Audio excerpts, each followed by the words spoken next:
shit, Nate.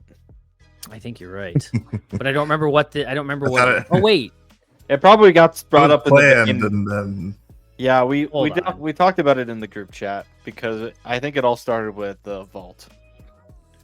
Usually, yeah. And the haters, back Vault and Zach over here saying Vault Vault haters. was trash. No, I did not say Vault was trash. I just said that it's by far not the best Mountain Dew. Knock off. Or yeah, but because was that the same discussion that also brought up talking about All Sport, the random drink from the 90s that apparently still exists? I think you started that, and then I brought up Vault because I was like, if we're gonna talk about old sodas that aren't around anymore, yeah, Vault was definitely one of them. Continued, and they should how do bring you it back. spell continued sodas? Right. Zach turned off his work brain. It's been off since like 2. Mr. Fancy Pants over there. It wasn't a good thing. I still had to keep working. Ooh, Surge Just because I turned soda. it off doesn't mean I was done working. Yeah. Surge soda. Ugh. Here we go. Send this one to you guys. This is all going into the front of the episode too. So like the first 15 minutes of this is just going to be people listening to us talk about candy bars and. Oh man, can't wait to tune into the sports podcast. What are you talking about? Yo, I forgot about Sprite Remix. Right. Ugh. Well, that is the appropriate response. Some of these I've never heard. Oh yes, I forgot about Vault. Yeah, I know we were just talking. I know we were just talking about it, but I thought you were talking about I thought there was I think I remember why I was confused because when we were initially talking about it, I thought there was a Mountain Dew Vault, as in that was the kind. No, it was its own brand. I think Pepsi made it. No, Coke made it because Pepsi's Mountain Dew. Yeah, and then they had their red version called Blitz Red instead of Code. Mm-hmm. It was good. I did buy it a lot over Mountain Dew, and then it just disappeared. What was needed it most? What was the one that just recently changed? It's Sierra Mist. It used to be Sierra Mist. It used to be Sierra Mist. Now it's Starry. Mm-hmm. Stupid. And Starry, it was the hot new thing for 2 minutes, and then it was people were like, okay, it did nothing different. Cool.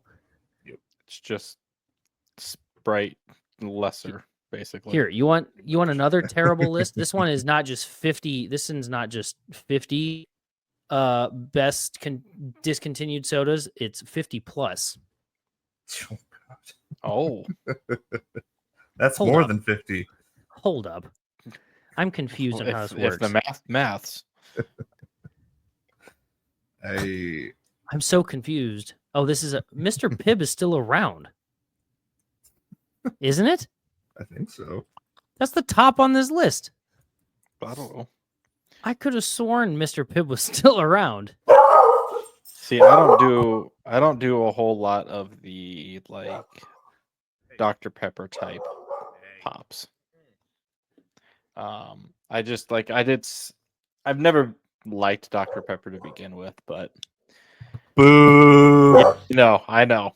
I was gonna say Andy's about to get why some Dr. Pepper fanatics are about to break in through his window and take it. I am about to let Thea bark over you, Andy. Why do you need 23 flavors in a pop? Why? Here's my counter argument. Why not? Why not? I mean, most sodas are one flavor. Why do you need the extra 22 to make a soda? Have you looked at the back of a soda bottle? There's definitely a lot more than just one flavor in there. I'd like to point that it's out. Water, the flavor syrup, and that's it. Oh, I thought it was all I don't natural. know. Oh, yeah, they go and they pick it off the tree. Yeah, just cans grow on the tree. That's why Vault's gone, because the Vault trees quit growing. Climate change, man. Inflation, everything. Thanks, Obama. Someone chopped down my Sierra Mist tree. What the hell? Wait, when was Well, wait, Vault yeah. discontinued? There's like that's technically like what you were just saying isn't technically true though, because 2011. like lemon lime sodas have 2. Vault was discontinued during Obama's term, so Nice left turn there. we can say thanks Obama for that. Nice left turn to avoid what I just said. Love that. Hey Andy, what about this? Never mind. Never mind. I didn't Why- hear I your can't question. read. Why take the softball pitch when I can go the fastball up and in and take it to opposite field? Okay, Yeah. now you're talking crazy. But you're talking sports. But I'm Segue. Welcome back to the Sportsball Podcast. I suppose I will start us because I said it. I'm Zach with Andy and Nate, and we're back for now. Whoa. Just like the Wolves. Ooh, Yeah. hot take. The Suns are I not mean- back. No, they're not. They're not back. They're dead. Hey, but your owner got Stephen A to apologize for being mean. So Even though Stephen A might be right. Okay, time out. Now, granted, I'm a little biased to say that he's the worst owner in the NBA. It depends, like what we're arguing here. Like in the way that like things transpired, yeah, but like on paper, the moves kind of made sense. Like trying to get KD, the Bradley Beal thing, again on paper might have worked, but it clearly did not. Sometimes you take a shot and you miss it. And he did. I don't know if he's the worst owner in basketball, but looking at some of the contracts, there's certainly an argument to be made there. But also, Stephen A. Smith is also known for taking a lot of shots and hot takes at people. So maybe there's some leeway to work with here. That's all I'm saying. I do believe a famous Eminem once said that you're not supposed to let this opportunity blow. So, how many opportunities has the Sun owner blown? I think this is like his first big one, just because it's very clear that the KD and Bradley Beal trades did not amount to anything. And I think I read somewhere that like they were the highest paid roster in the NBA this last year, and they were awful for what the team should have been. Like they were fine, they were middling, but they should have been way better. So yeah, lots of arguments to be made to why he could be the worst, but I think it's far too early in his tenure to say that. I mean, I would agree with you. I've seen the clip going around of his answer, and I really haven't watched it at all, just because I saw Stephen A's name attached to it, and I'm like, all right, this is just clickbait 2.0. So I was like, I'm not going to give Stephen A the daytime to let that be allowed in my mental capacity for something that probably is a nothing burger. Well, and in your defense, it's about the Suns. Like, not that you don't follow them for more sake than just because of this, what we're doing here, but like, I would 100% understand, be like, I don't care. Like, Right. Yeah. But it's something for your team, Zach. That's all I know. Well, they fired the guy that was very definitely the problem, was the head coach. Which just sounds like last year. Yeah. Sounds like, though, it sounds like that people that were working with him directly say he was awful to work with. So I feel like maybe it's just time to clean house and just figure it out. But the Suns don't own a first round pick until like 2077 or something. So whatever. I think it was 2076, but yeah. Regardless, they're I don't think they're going to be. The Thunder probably own it at some point. If not Thunder, Houston does. So it does. But I mean, the Thunder at this point, own every first round pick for the next 10 years. At a minimum. at this point, I think the Suns are dead and buried for a while. So going to be a long drought of Phoenix basketball for the old Suns fan over here. Speaking of firings, this feels like a head coach cycle for the NBA that feels a lot more rampant than normal. And I don't know if that's just because of like how you can get a basketball head coach nowadays is so much different than prior, Because I mean, we knew the Kings. I mean, the Kings cleaned house, and we knew that when they fired their coach. Beginning of the season, Yeah. basically. It was a little later, but it was like January. Right. So like we knew they were gonna get a new head coach and probably clean up their GM and everything at that point. But then, obviously, the two biggest surprises that definitely one of them I didn't see coming. The Grizzlies firing their head coach, and then Nuggets firing letting their head coach for games left in the season. I mean, Memphis did the exact same thing too. Is they fired their coach immediately. I mean, both teams fired their coaches right before the playoffs started, when they were both clearly in the playoffs. No matter the seeding at that point, they were most likely going to make it in.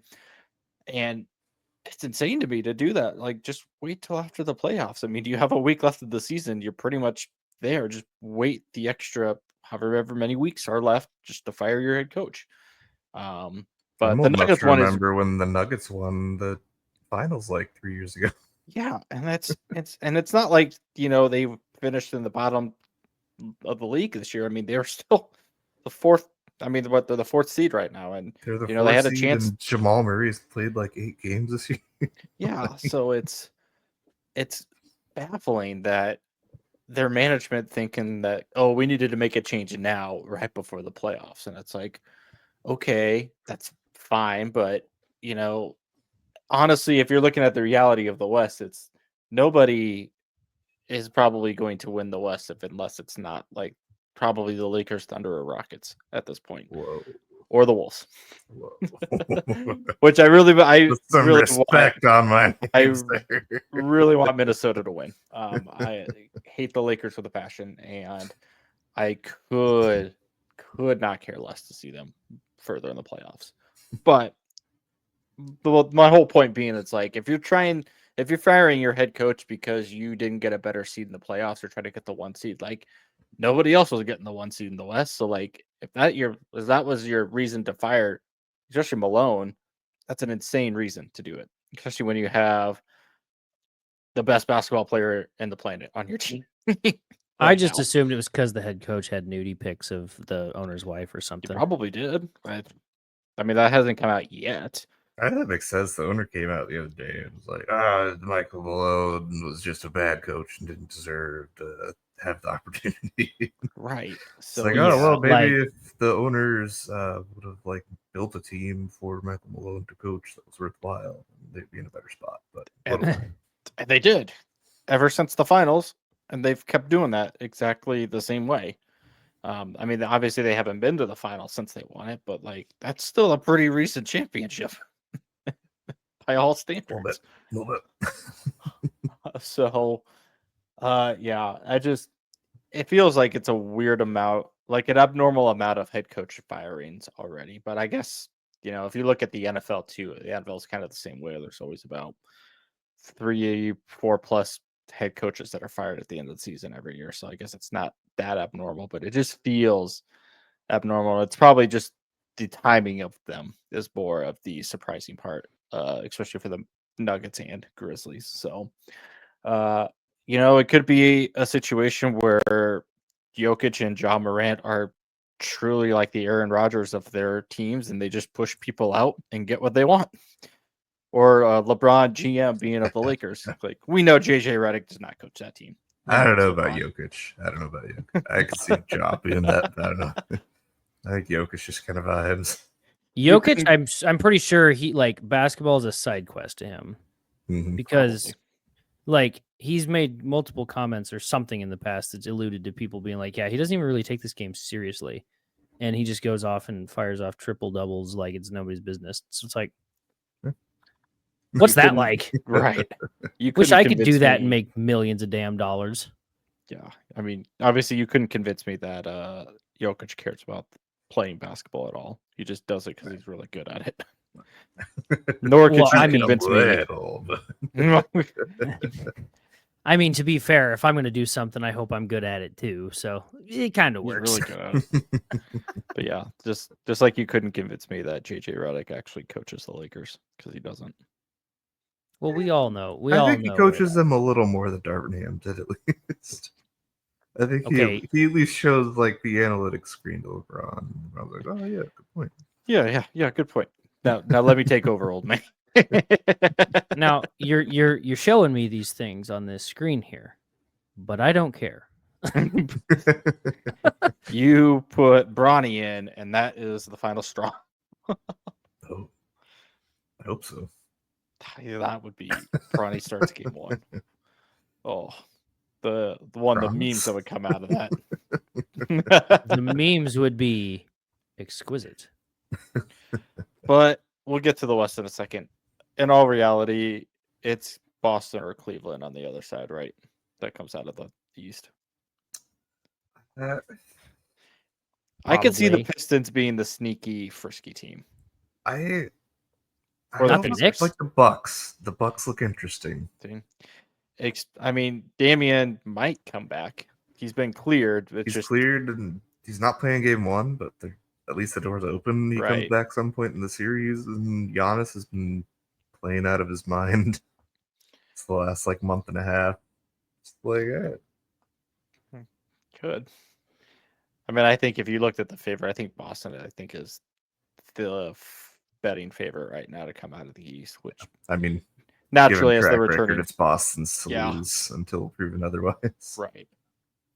I don't know. I mean, I get that the statistics there line up 100%, but my vote, just the way like even March Madness played out, I just like I feel like it's just gonna be the ones. Cleveland. I hope it's Cleveland. I think they could be a really fun team, especially if it is like a Cleveland OKC matchup. I think that would be genuinely That'd be fun. basketball series.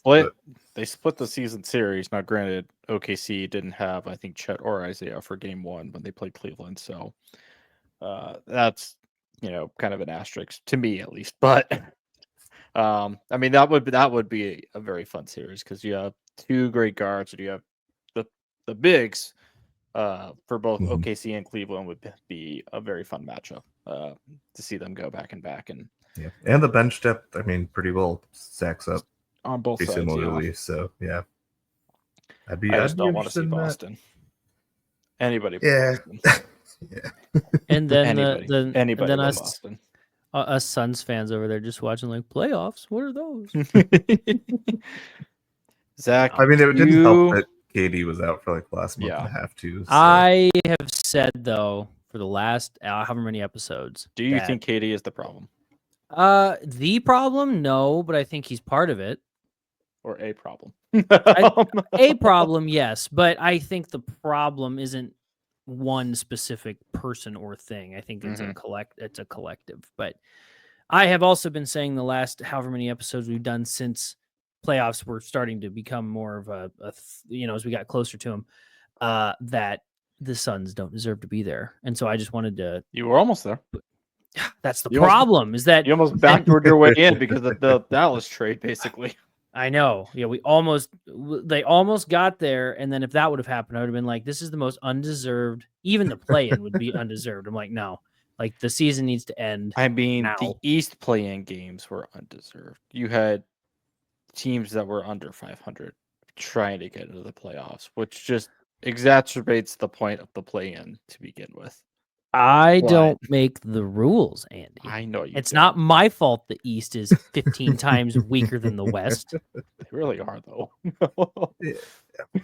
Just gonna say, I mean, you've got Cleveland, Boston, the rest. Like that's they're better what it than is last year. I will say they Yes. top down. They're better than like the Pistons look good. The Knicks are frisky. Bucks frisky. That's Cleveland came out of nowhere. And, like I did love I did love as the last couple weeks came down to the season, like this is all the scenarios for the West, like this team, and then you had the East, like this is pretty much settled. It's done. There was at one point in the last, I think it was still within the last week, the Wolves could have finished anywhere between 3rd and 8th. Mm-hmm. Yeah, that's good for the heart, is what I hear. Right? that much variance, really, really good. Mm-hmm. You're either going to get a really good matchup or you're going to be fighting for your life to get into the play-in. Yep. And if anyone is remembered from past episodes, volatility of the Wolves probably not great for hinging their entire season on one game. But they did, and they won. Hey, you're in the playoffs. They are. So they really tried. it's not they stupid really if it tried not works. to be. It's Nate, not we dumb call if it that works. we call that big brain move. Giving up the 24-point fourth quarter lead in a game that would have probably guaranteed you a top 4 seed. The Thunder did that to the Wolves, so Here's the it's thing. possible. Yeah, but the Thunder again had the 1 seed locked up by like last August. By the All-Star break. Here's the thing that you have to remember is that a once famous man said, his name was John Madden, and he said, the team with the most points at the end usually wins the ball game. And what I'm getting at here is that the Wolves did that more often than not to get them into the playoffs. Therefore, the game plan worked. This 24-point, they gave up 24 points and lost or whatever. Doesn't matter because they've already taken care of the rest of the business. It's fine. All hail John Madden. It's fine. It's not a big deal. There you go, thinking again. That's what gets me in trouble. Maybe you should stop doing that. I thought we were smooth brain.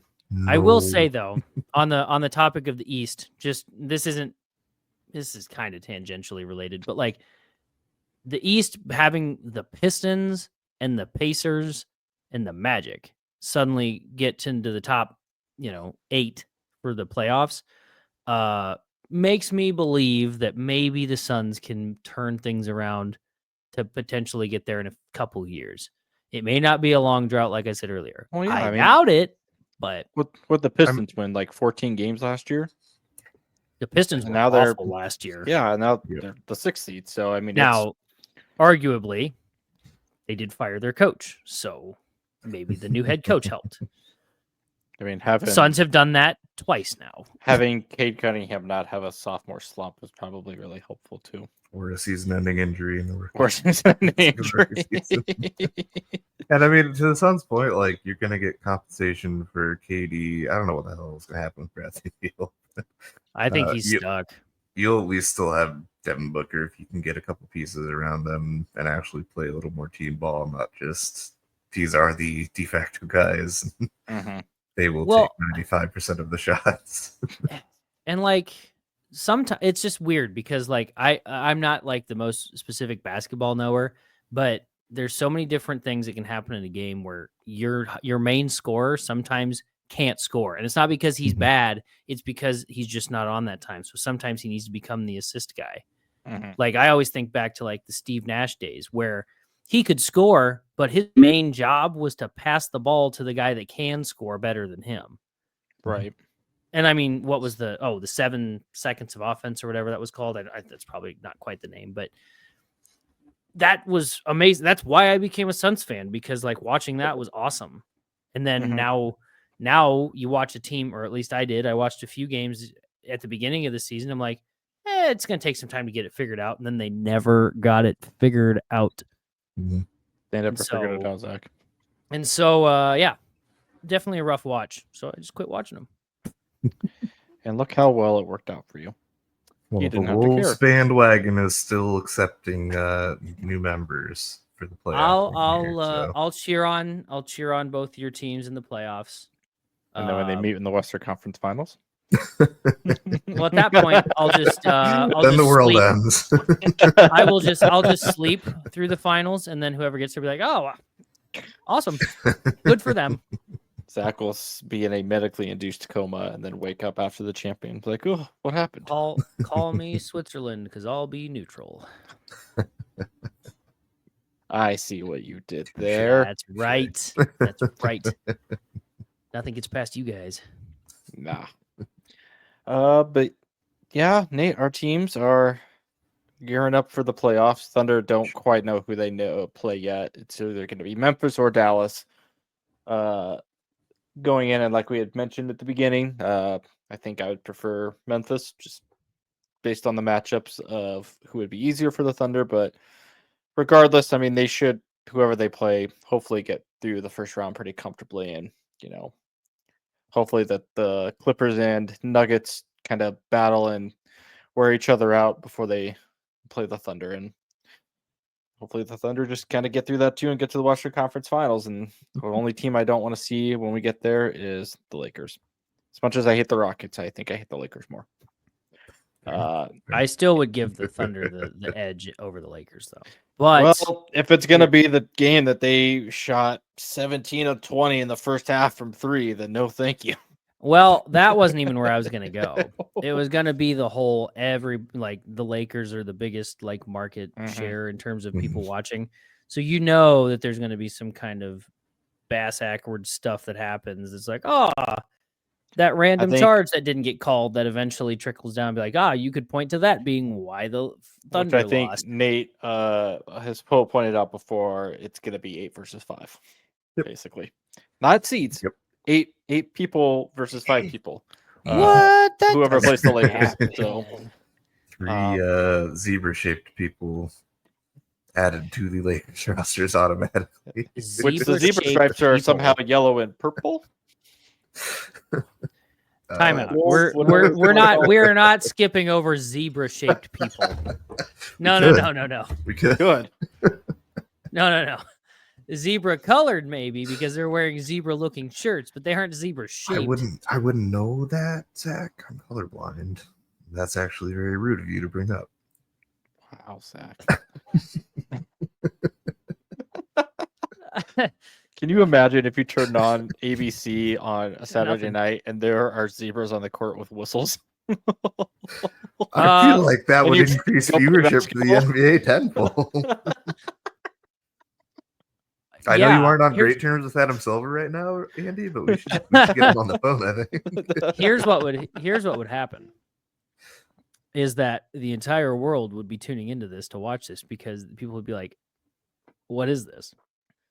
Also, how would they call a foul? Would it be like, there's a foul on that guy, and then you imagine a donkey kick? Obviously, they're specially trained zebras, Zach. You imagine Luka or LeBron taking a charge and sit up, and they're throwing their hands up at a zebra, and the zebra just walks away or kicks them and then walks away. That's what I was thinking. Is all of a sudden, the zebra turns around and just right in the chest. I feel like that would also give a bit of an unfair advantage to Jokic, though. I like that. That's a similar enough vein to horses that I feel like Jokic could speak zebra too. Yeah. Nah, Jokic is just goat. Let's get it right. Just like Harry Potter can speak to snakes, I feel like Jokic has that secret language where he can speak zebra like horse too. So that makes sense. It's I don't like the rules, Zach. It's just they are. Me?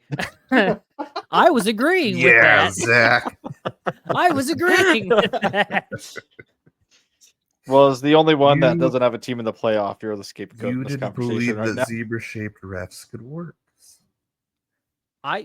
Yeah. What of it? Absolutely.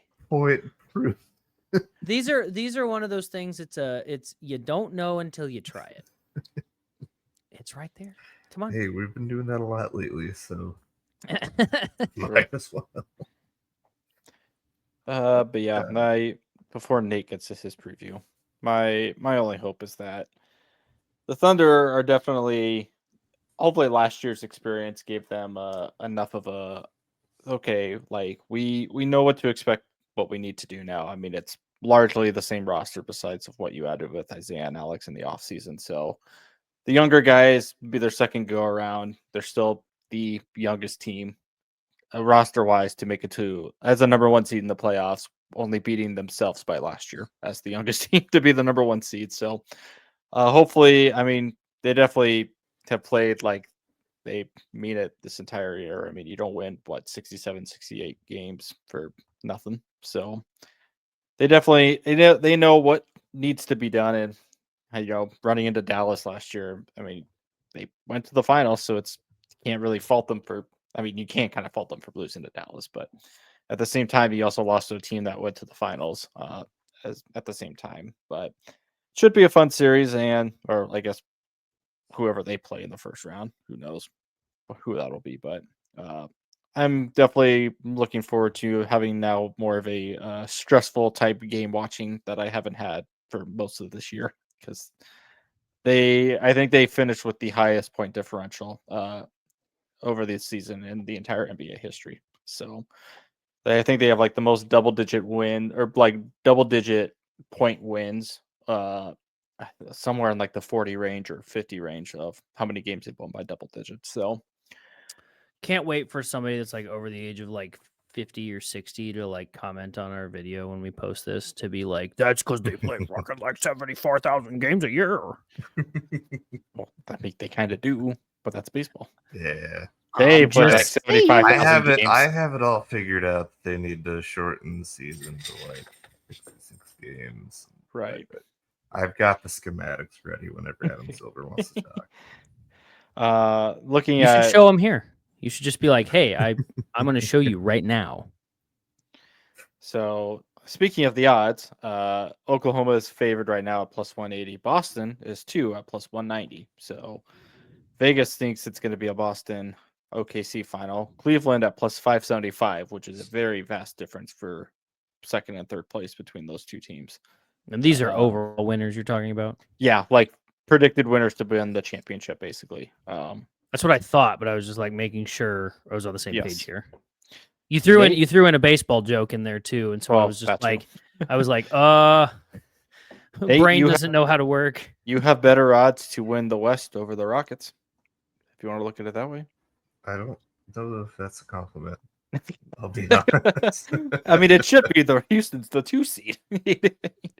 Yeah, I typically though. But the Clippers, Nuggets, Warriors, and Lakers have better odds than you. Typically, a first-year playoff team doesn't always have the best time. What makes you say that? Ooh, how did the 1 seed Thunder do last year? You're right. You're right. The youngest team to do it, and they didn't do much. So they are now the second youngest team to make it to the playoffs as a 1 seed, but just that year of experience now is added on. Hey, there's some probably truth to that. I mean, yeah. I mean, like not trying to be funny, like legitimately, there probably is truth to them actually gaining experience from getting shut out, last year. So I would have. I don't want to steal the thunder from Andy here, but I see what he did. Oh no, here, Nate, you got the joke wrong. I don't want to steal the Oklahoma City from you, so go ahead. You got it. You got it. Yeah, I'll shut up. Go ahead, Andy. No, it should be a very fun playoff, and like I said, I feel like Nate had said all along, barring injury in the playoffs, the Thunder should get to the finals. The only reason that I don't think that they do it is somehow Shea and Jalen and Isaiah and Chet and Lou all die before the finals. So I feel like we would have That's the only at that point. That's the only scenario. Yeah, they can get injured, but if they die, then we're talking about something else. Okay, well, good to know. Went from 0 to 100 real damn quick. But yeah, I agree with Nate's point. Barring injury, they should get to the finals. Right? I mean, it probably might push 7 games either in the next matchup or the Western Conference Finals, but they should. I mean, even they haven't lost more than 2 games in a row the entire year. So they've always bounced back after a loss, and you always, even if you split a season series with they think they do with Dallas and Houston, but it's almost like how can you realistically look at that and say that you can beat the Thunder in 7 games, basically, or how can you beat this team 4 times? They've proven it. Like I said, like 67, 68 wins. I mean, it's nothing to snuff at. And being 12 plus games in first place for most of the entire year, just kind of proved that. Yeah. I think the only time that they weren't that far ahead was when they were 10 games in. Right before they got to that 11-12 game mark where they can then go up 11-12 games and everything. But Nate, sounds stressful. yeah, well, besides maybe 2 games this entire year, I haven't really been that stressed about the team. But those games both against Minnesota. yeah, exactly. They probably both were. So, I mean, looking at the other Western Conference matchups too, I mean, they should be very fun and exciting. I mean, even the Houston Warriors, I can very much see Golden State winning the Houston series. Just, I mean, they've been on a tear this past month, and it's just kind of like with, you never count out Tom Brady or Patrick Mahomes in the playoffs. It's like Steph Curry's gonna do what Steph Curry does, and he's probably gonna win a few games and maybe sneak out a series win against Houston. But that obviously is going to be exciting. Whoever wins the Nuggets Clippers, but I am very, very intrigued for Nate's series. I mean, Nate's said it all along. The Wolves are very frisky. It's just which frisky team is going to show up from game to game. Is it going to be the serious or unserious team? Mm-hmm. That's, I mean, the volatility has been there all year. The unseriousness has been there all year. It's, yeah, who's going to show up? And, the only part of the series with the Lakers I don't love is that it inevitably will be that 8 versus 5. It's that it's just kind of the LeBron effect there, and adding Luka I don't think necessarily helps that statistic for him. But can't confirm. A fun matchup, like it. Yeah, I don't. If Ant can't get focused for a series against LeBron James of all people, in maybe one of his last years in the league, like I don't know what other motivation he needs. Right. And it'll be interesting because they typically go small ball. And I mean, notably, Minnesota has this 7-foot guy named Rudy Gobert, who not exactly small. So how does he fit into the equation there? I had like a big spiel on X Factors and how I think they need to go about things to win the series and all that, but I think it really just comes down to like something simple like playing as a team, honestly. All the pundits are saying like Ant needs to average 50 a game and that's how they win. And I think that if Ant and Julius have like 25-point double, triple type games, and you add in another 20-point scorer between Rudy, Jaden, Nikhil, Nas, I think they're in pretty good shape, and I think they have a lot of flexibility with their roster. I truly think the Wolves are one of the deeper teams in the league. Like their 1 through 8 stacks up against probably better than at least like 95% of the league. Yeah, the Lakers do not have the Lakers do not have a deep bench. That is what I've learned. They don't need one when you have Luka. I mean, you don't, but it's now obviously they're going to be playing more extended minutes now that it's the playoffs because it's do or die. But it's like when those guys aren't on the court, how does your secondary unit, can you maintain a lead? Can you, just kind of keep it level for a team? I mean, that's kind of been the recipe for Oklahoma all year is once Shea goes out, how often can you sustain a lead without your best point scorer on the court? Can you maintain it with your secondary unit? Can you advance the lead or, do you blow it type situation? So, there's probably going to be very little times, but there's going to be times where Luka and LeBron are on the court because they need, old man LeBron needs some rest. And 800-pound Luka. Yeah, 800-pound Luka might need a breather. So like it's during those minutes, how much does Austin Reeves run the offense? I mean, he's very, very capable now that we've seen all season. I mean, he's a very capable point scorer.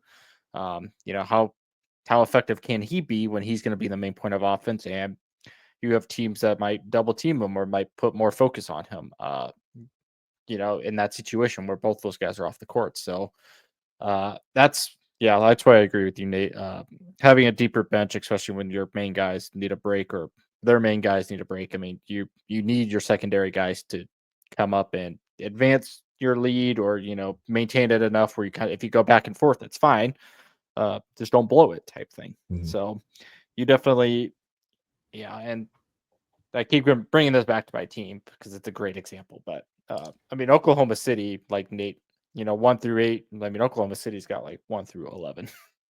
1 through 12 basically is you kind of plug in any guy and they're going to go and do the exact role that the starting 5 does when those guys need a break. So it's very important this time of year, especially when injuries.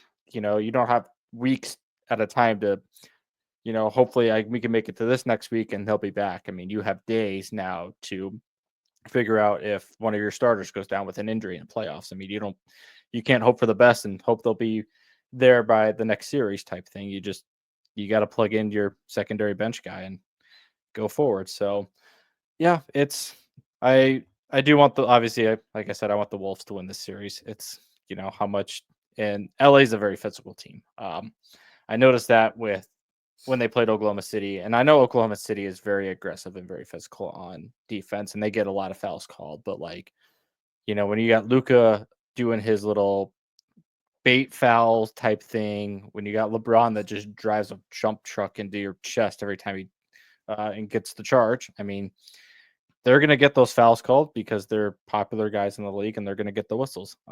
It's just, can you maintain those waves? And I think the Lakers are like number 1 in the league for free throw attempts because they get that many fouls called. If not, they're right Shocking. behind Yeah. Giannis. Yeah, Not even the so Bucks, just Giannis himself. just Giannis himself. So it's I'm one not of a those conspiracy theorist here, but there might be a conspiracy to look into there. There is. And I mean, you have to kind of go into those games accepting that it's going to happen. Can you just maintain those momentum waves or shifts if they do happen with the refs don't call in your favor? Because it's going to happen. Can you rebound from that? And I mean, I like the Wolves in the series. Having seen them play, it's fun when they can be serious. Right. It's when they are unserious that things unravel. Yeah. But I think again, there's incentive to show up, especially they notably lost to like the Wizards at home and a back-to-back in Portland because unfortunately, like, Can't why pick would and I choose when show you up want to for show that? up. Right? You got to show up Which I regardless. get it, but I mean, that's just kind of maturing as a 23-year-old. Figure that one out, but What? You weren't the most mature human at 23 years old. I'm not the most mature human at 29 years old, so. Well, I'll just wait till you turn 30. That's when it Hurtling all towards changes. When it all goes downhill. That's when everything starts hurting. I mean, I can't attest to that. You're right. But Everything hurts. Yeah, the Wolves are interesting.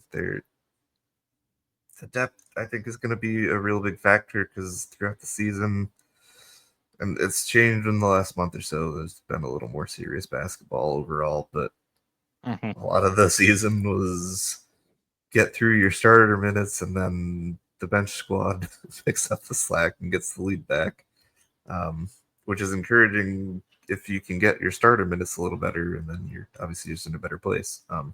Right. And Julius, I think, is going to be interesting. I'm very intrigued to see how they match up defensively because it, in my brain, makes sense to put Julius on LeBron, but Julius isn't always like the most staunch defender. But like Right.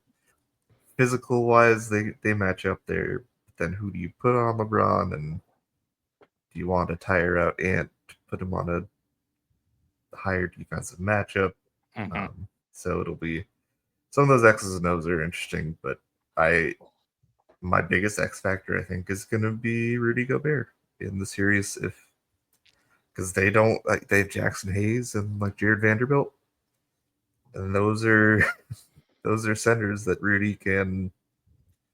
Those aren't intimidating front courts, and if Rudy is averaging, I think 15 13, 14 points a game and similar rebounds, I think the Wolves win the series pretty handily, honestly.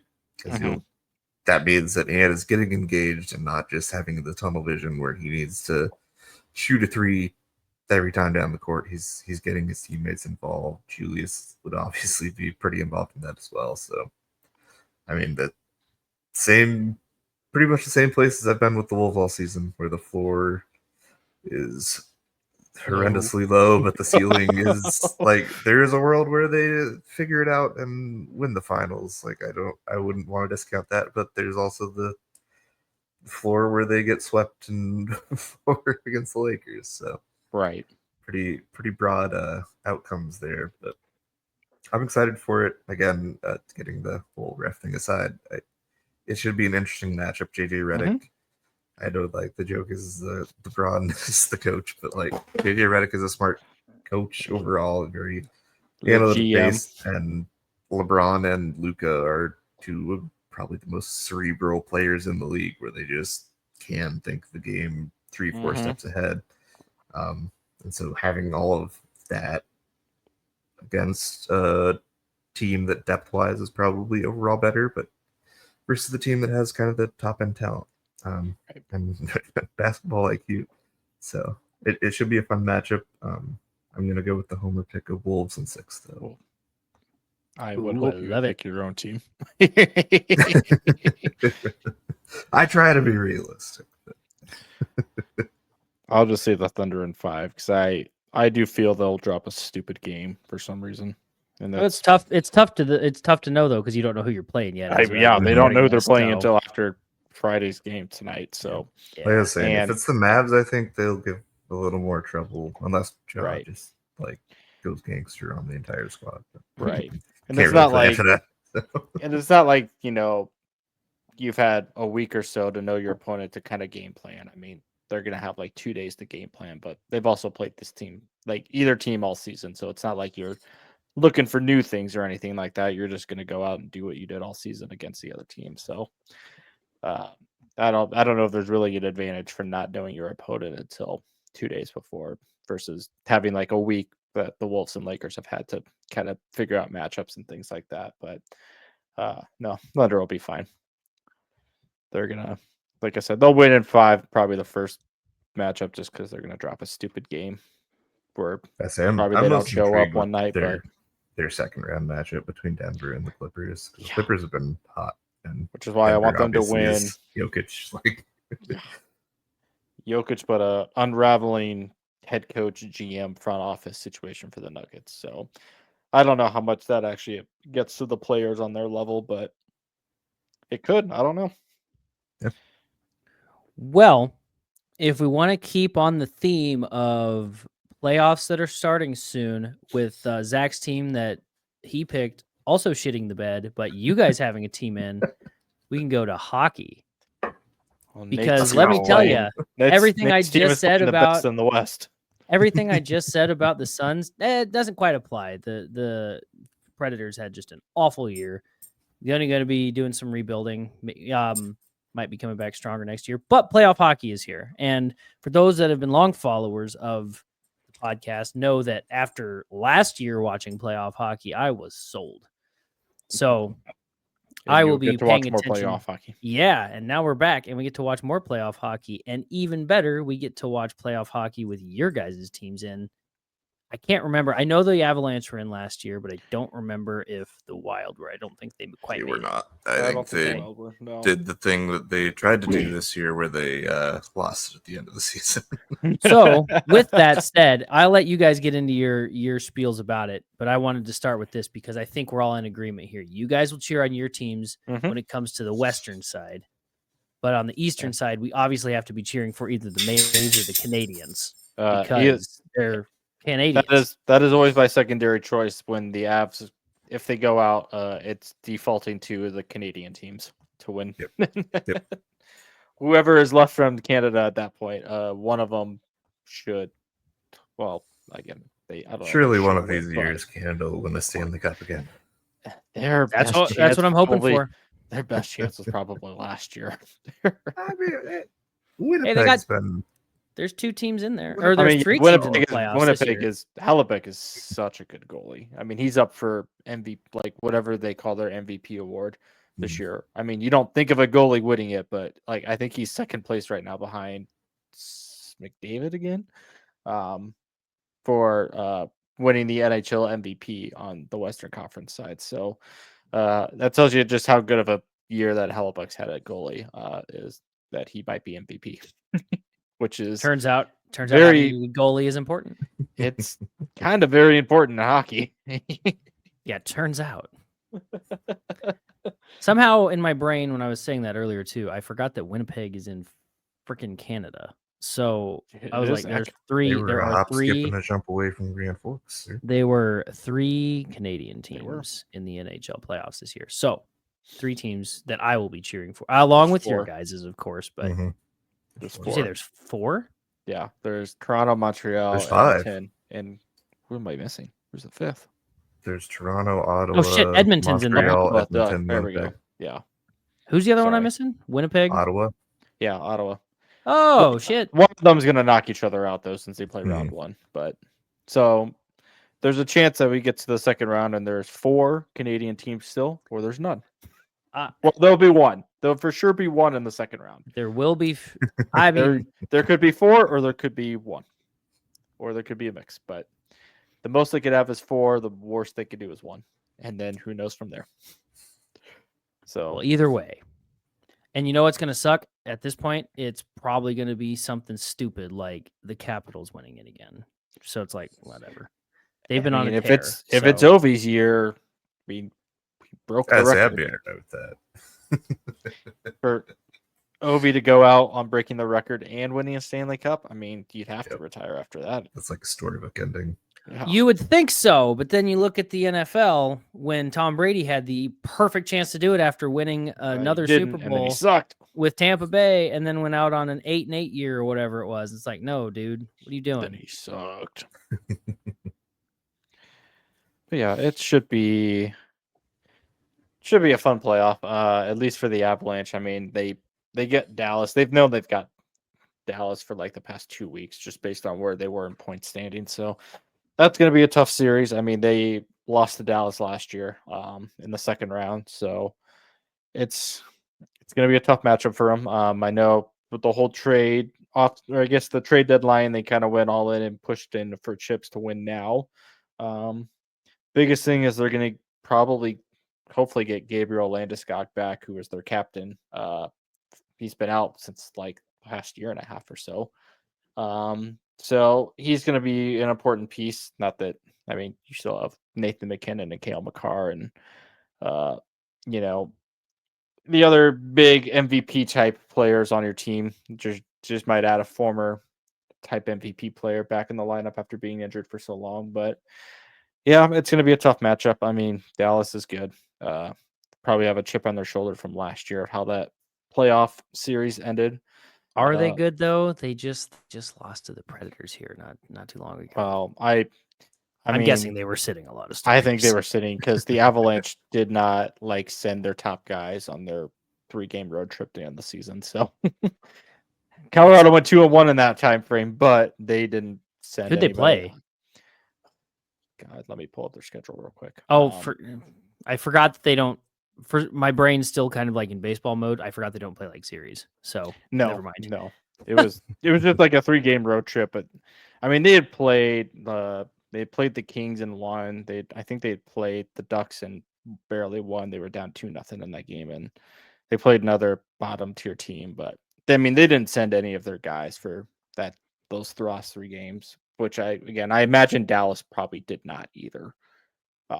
Just because Colorado and Dallas knew they were locked into the playoffs and they were locked into the 2 and 3 seed regardless because nobody was catching Winnipeg. So they were just like, let's just not risk any injuries before we inevitably have to play each other anyways. So, should be a very intriguing series. Like I said, we're gonna see if the trade during the trade deadline will pay off for Colorado of kind of pushing their chips all in to win now instead of later. But yeah, if they lose, like we agreed, cheering for the Canadian teams at that point. That's right. But Nate, I I know Vegas is really good. That's about it. I have no idea about your team. I have no idea about my team either because they were injured for like 90% of the season. So, but they're in the playoffs.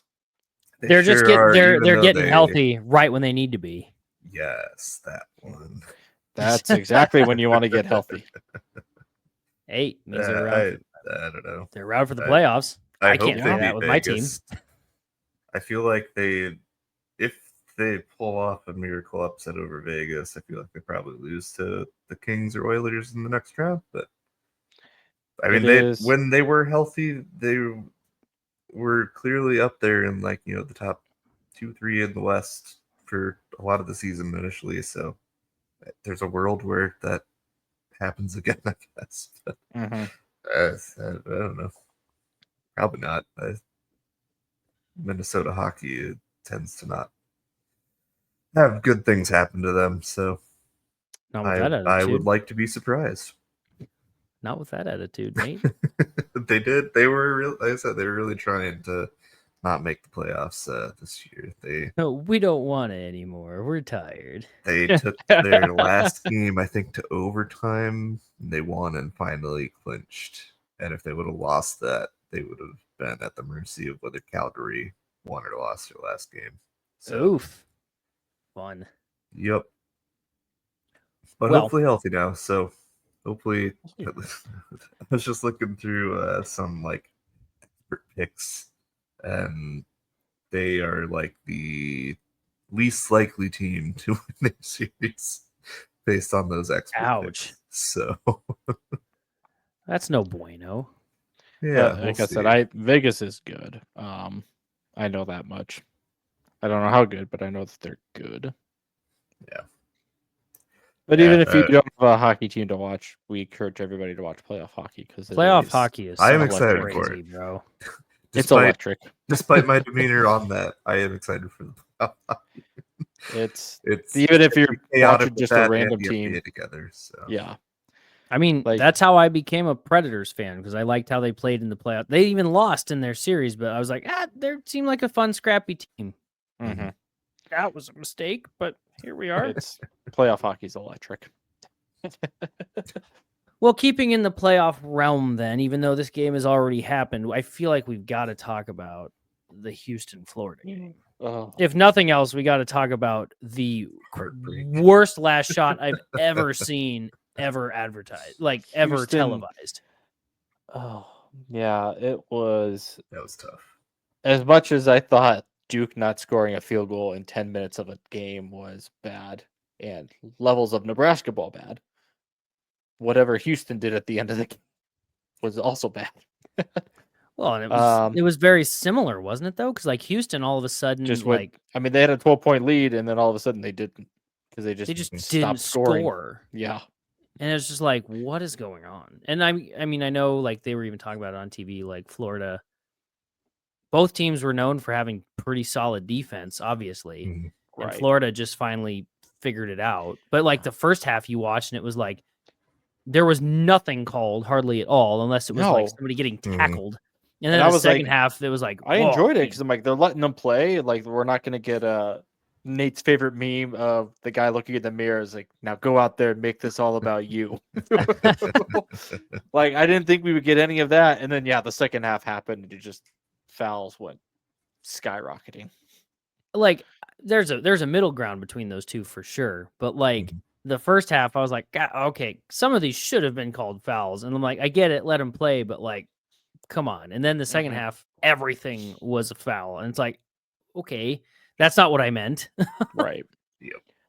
I don't know. The highlight of that whole game still comes down to the last 5 seconds of game time, not the actual 5 seconds, but just like, what are you doing? It's obviously he didn't want to take the shot. He was gonna get blocked whether he shot it or not. Well, he's gonna Um, get blocked, and then he dropped it, and then he can't pick it up And then he after. can't or pick else it it's up called and- for a travel, and it's like Right. And it's at that point you can't it's too little of time for your teammates to realize like, oh, he can't pick this up. We need to scramble to get the ball because there was Mhm. like Yep. 2 seconds left. Now if that had happened with 10 seconds, then yeah, I mean Houston could have had a shot. So, because if you look at the replay, the guy that didn't like he couldn't pick it up. He was standing there boxing out, trying to Mhm. prevent everybody else. Well, and then everybody else that noticed, they're like, you could tell, Yeah, even that split second where they needed to be like, oh, I need to get the ball. They were Yeah. like, what's he doing? And then all of a sudden Yeah. they registered. They're like, oh shit, we need to go get that. And it was just, right. And there was 2 Like, seconds left, and at that like, point, it's I don't too late. necessarily, I get it. Like, I get why he pulled back off the shot because it was not going to go anywhere anyway. But it's like, Right. you should have, like, I don't know, should have got blocked, tried to get it again, but he would have had what, half a second at that point? It's like, Yeah. Maybe Yeah, you get a nothing foul, else. but yeah. if was nothing very- else, it was good. It was good play by Florida. Like they, as soon as they inbounded or however they got it up there, you could just tell they were like, we know what we need to do here, and they just locked it down. It just was a very anticlimactic like end of the game because it happened. You're like, Mhm. oh, that's the end. That's That's the Florida. end. Yeah, Even if it's just like a shot that clanks off at the end. yeah. It's like Yeah, just so get I'm like, something, oh. something that just makes you like sit up for like those 2 seconds. The ball's in the Mhm. air before it hits the rim. Just like something like, oh, is it going to go in? Is it going to rim out? Bricked it, anything like that. And you just have the he dropped it and he can't pick it up, and then the game's over. And as Yeah, brutal as it was anticlimactic to is watch, 100% though, the right way. I will say Mhm. that has to be like for the dude that dropped the ball and didn't get the shot off, and literally just having to watch the ball as the time ticks Yeah. off the clock. That's got to suck. I'm almost in an alternate like reality of, do you just pick it up and try to get as much time as you can left and just foul Florida real quick, and then after the free throws you at least can try to attempt some sort of a half court pass instead of just sitting there watching it. I mean, Were at they that down point you play one the or foul two game. at that point? I Maybe think they were only down one, weren't they? Mhm. No, I think they were down two. they might have been down 2, but Yeah. either, I mean, that's a long shot if that would have worked out, but I mean, it's something that you think about now. It's like, because it would have been just better just to play the foul game and pick it up and then just preserve those 2 seconds that were left or something like that. I'd Even though wondered it's not a that lot of too. time, but it's you can't go back on it now. But at the Mhm. same time, it's also kind of impressive that he like remembered the rule, because if that would have been me, I'd be like, I'm gonna pick up the ball. Like, why am I sitting here watching it? Yeah, it was Yeah, an overall. My opinion on the tournament was kind of meh. There was a very Yeah. It was the most expected many upsets outcome missing. ever. As in like I'm like all the number 1 seeds made it to the Final Four. right. I'm very curious to see if that is kind of the new trend or normal now with NIL, in Mhm. terms of, because you see a lot of these transfer kids now that, I mean, you almost treat the mid majors as like Farm schools. a farm school, or like a regulated JUCO school that's just a mid major school. So it's and then they get all these transfers, and then they go to these bigger time teams after a year or two, for obviously the money, but then they're really good basketball players. Mhm. And then you're not going to say no to a team like Duke or Kentucky or Tennessee or North Carolina, like your Blue Buds basketball. You're not going to see, or like any Big East team that comes calling. I mean, you're not going to say no to the money and these big time programs, and then you just have the top teams be the top seeds, and you're not going to get as many mid-major upsets in the bracket anymore, because they're, like Nate said, they're farming your kids to these bigger time school now. So I'm interested to see what it's like next year. Is that going to be the same kind of expectation that we should get used to? Is there's going to be less upsets now that NIL is a thing, and there's no kind of limits on transfers, portals, and like things like that going forward. And I don't know if that, I mean, I don't want them to change the bracket. I'd like it exactly how it is. But, if I know the NCAA, they're going to see that trend. They're like, oh, we got to do something to change this up and make it more like interesting. I'm like, you don't have to, though. It's already fun as it is. But yeah, that's kind of my only thought is, how much does NIL and the transfer portal and everything kind of play into this going forward? And basketball, you might see the biggest effect. I don't know as much about football, just because there's such a smaller sample size with football instead of basketball. But Yeah, it's going to be an interesting kind of case test study. And if they, the NCAA can very much come forward and kind of put a cap on transfers and scholarships, and how often can you be in the portal versus if you transfer to a school, it kind of like a contract system. You have to play for the school for X number of years before you can decide to transfer or portal again to kind of cut down on it. Who knows if they'll ever do that? And I it's kind feel of like you're never going to see that just because then they're going to have Right. some kind of clause that's like, well, what if I just don't like it here at this school? Because the NCAA is going to be like, well, they're supposed to be students first. And I mean, right. I agree with the idea that that's how it should work.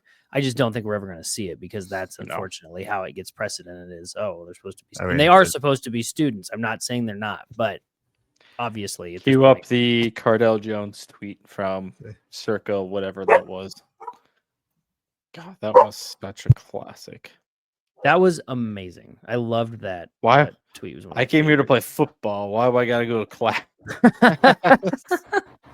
I mean, it ultimately depends on what is going to make the NCAA the most money. So bingo. Whichever option does that for them. It is kind of interesting to think though how different it is. So like in football, with like the 12 team playoff, we see, I don't know if we'll see a lot more parity, but like we at least saw kind of what happens, and we're seeing these smaller teams that used to get absolutely dunked on. Now they're suddenly, I mean, look at Vanderbilt last year. They're doing things that nobody thought they'd ever do. Right. Or at least in the recent years, they thought they'd never do. But then in basketball, it's like you said, I feel like the level or the playing field is a lot more leveled. And I mean, it's happening in football, but that's going to be more exciting because then it leads to like a lot more interesting teams making it to the playoffs in theory. Whereas, there's already 64 teams or whatever. Big Ten and SEC. Yeah. I mean, all that besides the point, obviously, but you already have so many teams getting into the March Madness tournament. You're probably just going to be seeing more just the top, like you said, the top seeds they just continue on because they have the players that they can pay, which is fine. But like, I mean, it'll make for really good finals games like what we saw. Right. But I will say like the Final Four and the championship game, it's all basketball. Like, for what it's worth. It's just kind of. I mean, everybody knows the March Madness tournament. You watch it for the first 2 days for the big rounds, and then after that, you kind of pay attention, and then you watch like from the Sweet 16 on. So, correct. Maybe even that for me, it's like the Elite 8. I'm like, just get me to there. I mean, sometimes you get a nice Cinderella into the Elite 8 Final Four, and it can't happen. It can't happen. It can, but it's just going to be where the odds are trending down now. Yeah, it's just how much of that is going to go forward now with NIL and paying for play, basically. And I mean, if you're focusing on basketball, I mean, the Big East is in a prime position right now because their only moneymaker is basketball. I mean, all those schools in that conference, I mean, some of them have football teams, but you're not relying on football money if you're UConn or anything like that. I mean, basketball. Sure hope you're not Creighton. Anyway. Right. Or, I mean, Creighton obviously doesn't have a football team, but Creighton's moneymaker is their basketball team. So, like, they're going to dedicate all of their money and their resources to basketball. And you just look at Nebraska. I mean, Nebraska's not going to focus on basketball. They're going to delegate all their collective money to football. I don't know. They did win the college basketball crown. They did. And we'll get to that in a second. But regardless, my point is it's like going forward, you're going to look at, like Zach said, the top teams and those teams based on where their conference, you're going to figure out where they rely and dedicate their money to and how they prioritize basketball. And I don't see a lot of Big Ten schools even doing that because they're going to focus on football first and dedicate their money and their resources to football. And then basketball might be secondary.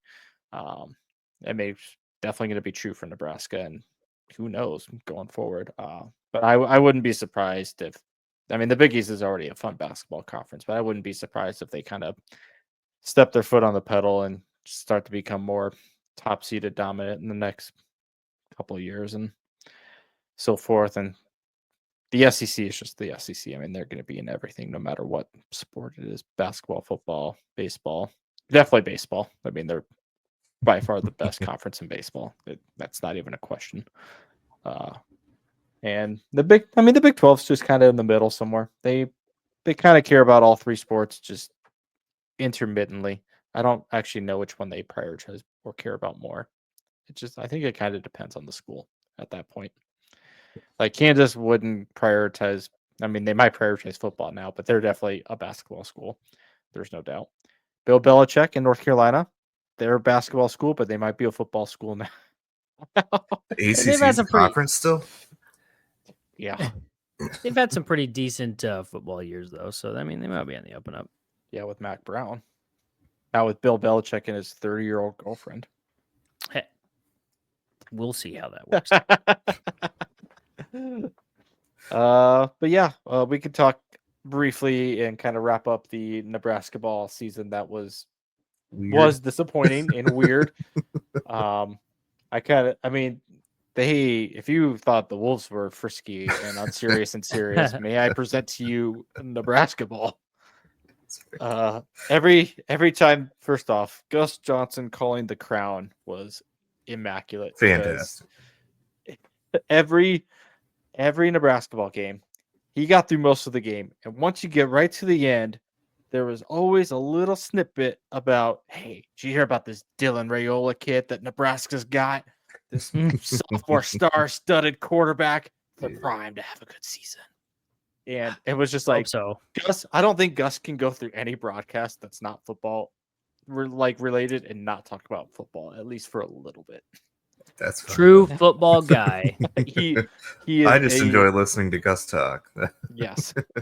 That man's enthusiasm. I was expecting like the B or C team for Fox broadcasters broadcasting these games, but no, they got Gus Johnson in all these games.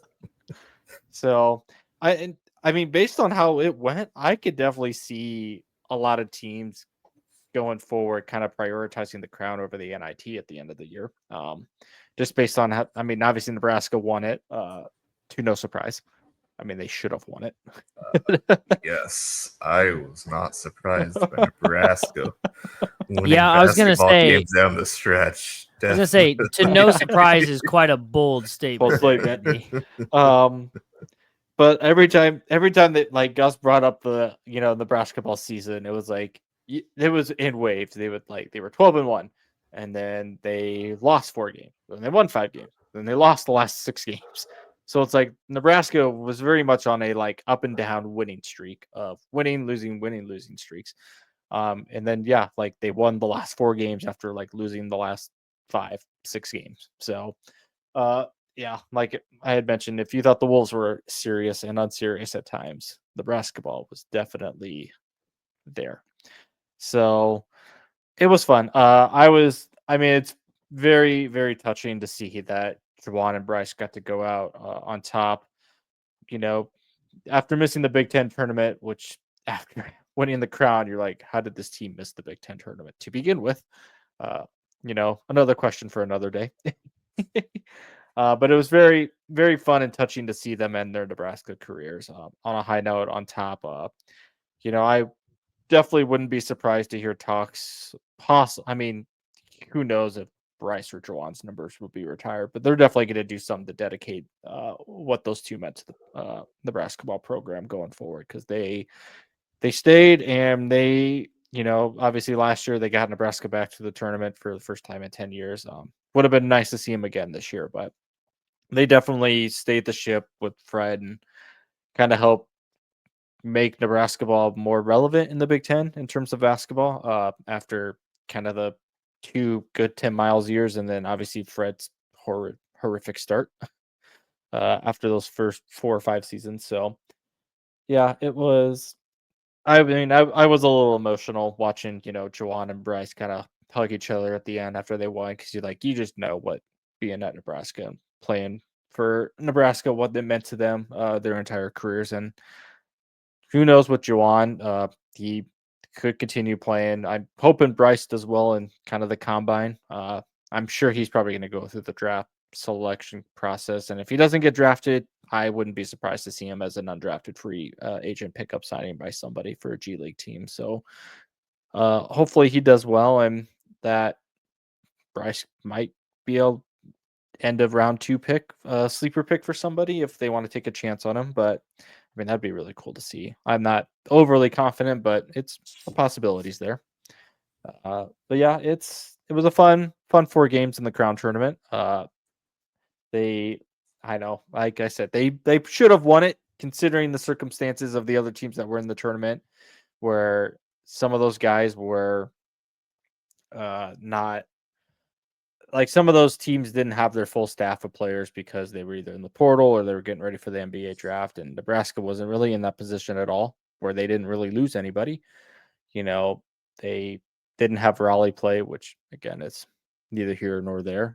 Braxton Mia had like 3 great minutes of basketball for that entire tournament, and they were electric with his backhanded dunk for when he did step up. But it was the Bryson Jawan show, and Cale Jacobson, the lone surprise of that entire tournament, and definitely give us a little bit of confidence boost for next year going forward of what he can bring to the table in terms of either starting at guard or being a really valuable role player going forward, or things like that. But yeah, it was a weird season. That's, to be frank, the team that definitely should have gotten to the NCAA tournament that just flat out didn't, to be frank. And I know Fred and Bryce and Juwan are probably going to look back at that and like, yeah, how did we lose these games? Because they shouldn't have. But yeah, it was overall a fun, but I mean, probably just a little disappointing season given all the hype that went into the season after last year and what they brought back.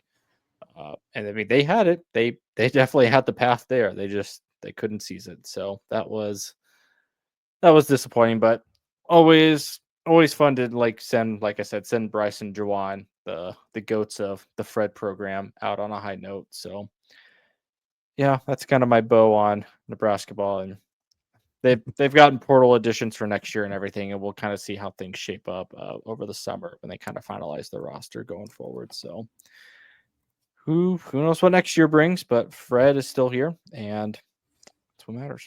I know we had talked about that at one point, like just in a group chat. We didn't talk about it on here, but I was like, is Fred on the hot seat? And I think he might be getting there, but also like, who's going to come in and want to coach here? Unless that's always my thing is what better, bigger name? If you go for bigger name, who's going to want to coach at Nebraska with, like, you have a name like Fred Hoiberg. Like, that's already a big enough name of what his resume, what he's done at the NBA and at ISU. And, this all goes back to NIL too, is are you willing to kind of sacrifice that you're going to go to a school that doesn't prioritize you as a basketball program? I mean, you look at Kevin Willard at Maryland. He left Maryland to go to Villanova for a basketball school that's going to prioritize their program and NIL. And Kevin Willard made very public statements about Maryland not like giving them NIL money and focusing on their program. He said the quiet part out loud, basically. So it's like, if you do fire Fred, if that ever happens, it's like, who are you going to hire that's going to accept that the program is going to focus on football first, and then the rest of the NIL leftovers are going to come to me, kind of as a secondary option. So, and I don't think Fred's done anything to deserve to be fired. I mean, if you look at those first 4 seasons, like, if you didn't fire him then, and yeah, what else were you going to do? I agree. It's just one of those. It's like, I think Nebraska could. I hate to use this example, but it's kind of like where after Mike Riley with the football team, we're like, okay, we know we could be doing better. Bad example, because I don't think Nebraska basketball ever had like the same glory as the football team and just of what they've done. But still, it's like, I feel like the argument could be made. It's like, we should be making that, which, going back to hiring Fred, I think that was the goal. It's like, we're coming off of Tim, who could never quite make that step. Fred seems like the guy to do it. It just hasn't worked out. I mean, that's not necessarily his fault entirely. It is, but it isn't. But sometimes it goes back to what I've said before too, where it's like, players got to play. and sometimes they just don't seem to do it. Mhm. And that's, I mean, that was Nebraska's. Obviously, they had the talent there. I mean, you won 4 games at a secondary postseason basketball tournament, so a lot of it was just mental. I mean, they lost a lot of games that they should not have. They just didn't show up. I mean, you go back to the Penn State, Minnesota, Iowa games at the end of the season. I mean, those are just games that you were playing the bottom of the Big Ten and you lost, just by being like just not being there basically. So it's not that the talent on the team was an issue. It's just they couldn't get over the mental block of not playing up to, the team basically, whether they were good or bad. So yeah, it's weird, but it was just a weird season. That's all. Yeah, my main take on it is I mean, yeah, the disappointing end of the season. Like you said, they definitely should have achieved a little higher, I feel like, given the personnel. But given where they did end up, they made the most of the situation with the college basketball crown, and they looked like a competent team. They played really well, and you look at the you look at the crown as the crown was basically a bunch of the other bubble teams that didn't make it to the NCAA tournament, and they beat all of them. So it's like, why couldn't you just do that, but against the lesser competition? Yeah, why did you do that earlier? Yeah. Right. Why couldn't you beat the bottom feeder of the Big Ten instead? But then you go out and you beat all the bubble teams that just barely missed out on the NCAA tournament. So it's not like they couldn't do it. It's the Anthony Edwards comparison, where play right, play very up your competition and don't show up for the others. But it was encouraging to see, like, the Juwan and Bryce go out on top. I'm high on Bryce. I think he has potential to be, like, I don't think he'll light the NBA world on fire by any means, but I think he has potential to be a solid rotation type player. It's the right trajectory, but it was just encouraging to see that the team has potential going into the future. Like they Fairley's on a good trajectory. Kale got really good minutes. I saw Connor Esigian playing really well. You get Rank back. And they added a couple of transfer guys already, so like the future at least looks positive. Yeah. So hopefully they keep the momentum going. If Bryce has a good draft workout combine process, I mean, he could be a sneaky late round 2 draft pick or just a really good G League undrafted sign free agent after the draft, and hopefully just works his way up to the G League.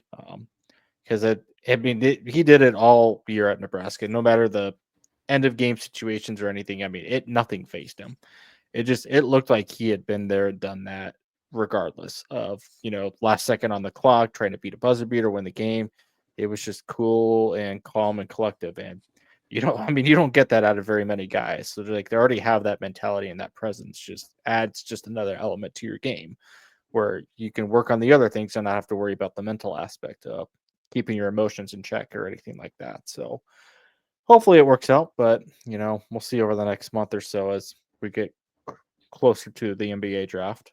I don't even know when that is, but it's not for a minute. Yeah, sometime in June 25th. So yeah, God, it feels like April. A long way away, but it's not. It is April, but you also are like the NBA playoffs can go to like the end of June, and the College World Series will be done by then, and the NBA playoffs could still be happening, which is an insane thought to have, but that is the way the NBA works for some reason, and I don't get it. It just seems like it's a very long season, and I know June 22nd would June 22nd would be Game 7 of the finals if necessary. That's and crazy. It is April 18th. That's crazy. And the NBA playoffs are starting now, so you could have a whole 2 months of just NBA playoff games. But you look at the NFL and they get that done in like a month, if that. Or baseball gets it done in like 3 weeks. Yeah, right. So it's insane to think that the NBA has that long of a playoff calendar, but it does for some god reason. I feel like even the we're gonna hockey make doesn't take that long. these teams play 5 or 6 back-to-back games the entire season, if not more. But we'll draw off the playoffs 2 months because we can. So it's like It's the way it's always been. yeah, it's whatever. Adam Silver. I feel like it should be like incremental. So it's like the best of 3 for the first round, best of 5 for the second round, and then best of 7 for the finals or whatever. But I'd have to look. I'm not looking at a bracket right now, so that may not work. But something like that. But then, I mean, I could also see like, well, but 3 games, is that enough to? Is 5 games? I say I like the 7 series, but it's just shorter regular season. Well, I have it all drafted up. Like I said, just let me know when we're putting the proposal for. Okay. That'll be on our Patreon exclusive episode if you guys find a link. Yes. Wink, wink, wink. So, Zach, I don't know how you stayed alive this long, but I don't know how we Yeah, made it quite this far impressive. into this episode without even making a Mention joke it. yet. We got this far into it and we hadn't even said it. That's actually more impressive. we're just so focused on the sports. Yeah. Well, and the whatever weird amount the of candy first bars 15 and minutes of weird this episode sodas. was. Hey, you know what? Exciting stuff happening over here. We were playing catch up. Everybody gets to be a part of that. So, Zach, do you want to talk about Big Cargo Burr? well, I was going to say before we did that, there is one other sport. We're still early into it, Oh, yes. but there is baseball happening. There is baseball happening. And I don't I've know actually if kept Nate's. Just some. I was just. I don't know. Nate's clocked out already on Minnesota, but Well, tell you. they're like, oh, we're gonna make it scary against the White Sox, and then we're gonna win the series against the Mets. and they did that. You figure that one out. I'm confused. This sounds like not a problem. Yeah. It's a problem. Hey, the good news is the White Sox are not the worst team in the league currently. So It it's is not not at all a well. bad thing. They were last year, and until further notice will remain. They are If- only 1 game ahead of the worst team. But the more surprising thing is not that they're 1 game ahead of the worst team, is the fact that the Atlanta Braves are 3rd worst in the league. Yeah. They are. I mean, I know one of their pitchers is just coming back, but like that doesn't. well, they make also started that off big the of a gauntlet difference. against Yeah. frickin' LA, the Dodgers, and then the Padres, who I think the Everybody in that Padres- division but the Rockies could win it. Yeah. That's fair. It's baseball has started, obviously. The Cardinals continue to be a 500 team.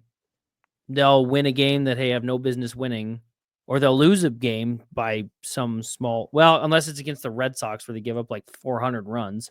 Hey, that was a fun game, man. I don't know what you're talking For about. you, I quit watching in like the 6th inning. I was like, forget And they this. kept scoring.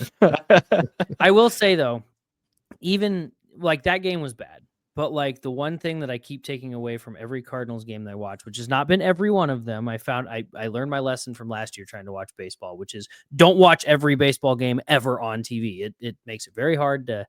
It's a little too much. It's a little bit sensory overload at that point. But one thing I've noticed with the Cardinals is that their offense is good. Not always great, but they're generally good. They're hitting anywhere between like 8 to 12 hits a game. And it's like, that's good. It's everything else where pitching is suspect. And You're right.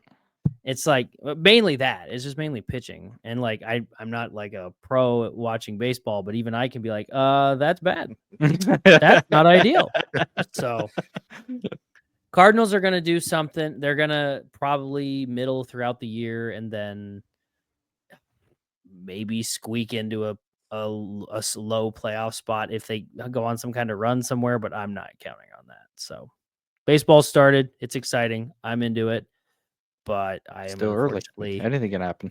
It is still early. But it's one of those where right now the Red Sox are one of the teams that in the group that we're talking about that is probably more so one to watch than the other 2 teams that we have. They're list finally here, starting so. to figure their stuff out, which is I think very I nice. I think I sent to Andy the Twins so far have, I think it was 6 pitcher errors through like Yeah. 17 games. Pitcher errors. Pitcher Not- errors. Not your regular 1 through 8 players, but your Mhm. 9th player, the pitcher. Mhm. That it's who's typically should be one of the better ones at throwing the baseball. Correct. So And there's not, 6 or not 7 the errors. best of I looks. refer to my previous comment where I said I'm not a pro with watching baseball, but that's not good. No, it's I maintain that.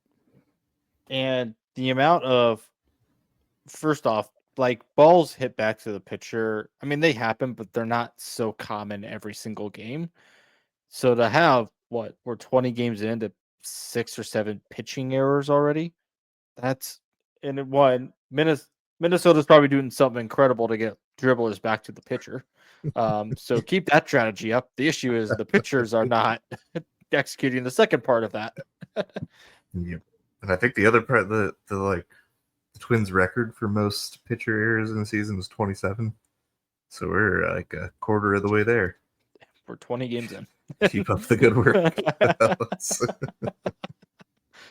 You know who But- surprised me so far that I didn't think they would be bad necessarily, but they surprised me with how good they have been so far is the freaking Cubs. I was like, That's what? fair. Where did they come from? I mean, They're they took just the route launching. of I mean, they took the route of kind of selling their old like star players from the World Series team, and just took the gamble of starting younger. I mean, they did trade for Kyle Tucker and another piece, so it's not like they're a totally nameless team. But I mean, they took the gamble of trying to trust their farm system and go younger, and it's working out for them. So No, I far, know- they've been playing well. Leading the league in run differential. Yeah, I know they started off. You take away 2 or 3 of their losses because those didn't happen in America, so they didn't really happen.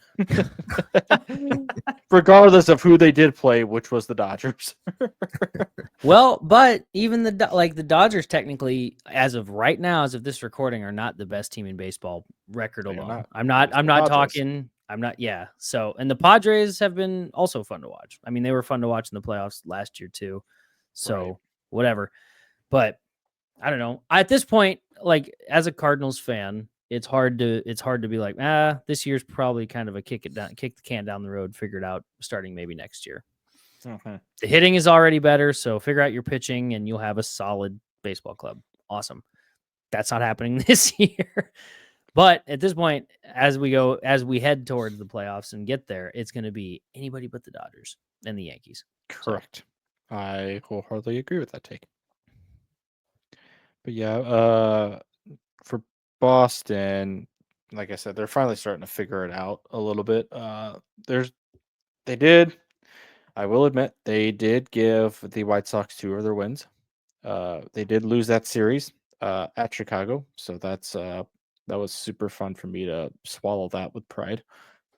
So not happy about that. They are currently up on the White Sox now in their homestand, so hopefully they can sweep that series and actually get back on schedule to winning again. But it's kind of those losses that they did have over the Toronto and Chicago series. I mean, their batch just kind of went stone cold, which I thought was going to be the opposite because that's all they were good at last year, and they didn't have the pitching component. So now they have the pitching component, and then the bats suddenly went cold. For a little bit, They but found it against the Cardinals. It's all they good. did. I mean, they did. They're back down to. They're now back to 10-10 at 500, and the AL East is kind of wide open at the moment. I mean, they're only like 3 games out of first or 2 games out of first, which is New York. But I mean, New York's only 12-7, so it's not like that division's a runaway. And even I mean, all those teams are within 2 to 3 games of first right now. So as much as I thought the AL East was going to be like,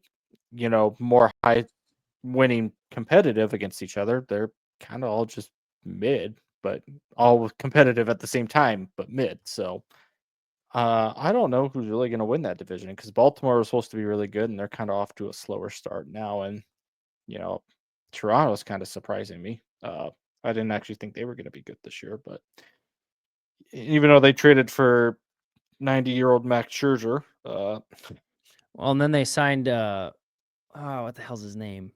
To like a 15-year contract. Vladdy Jr. Yeah, 14 like a 14-year year, contract or something. It's like, good Lord, dude. Yeah, Like, I get it, but damn. Money is just not real in MLB. It's not in the majors. Manfred has clearly made it legal for everybody. Yep. I mean, good for these teams for taking clear advantage of it where they can. Right. But yeah, before something's capped on it. Which it'll happen eventually down the road.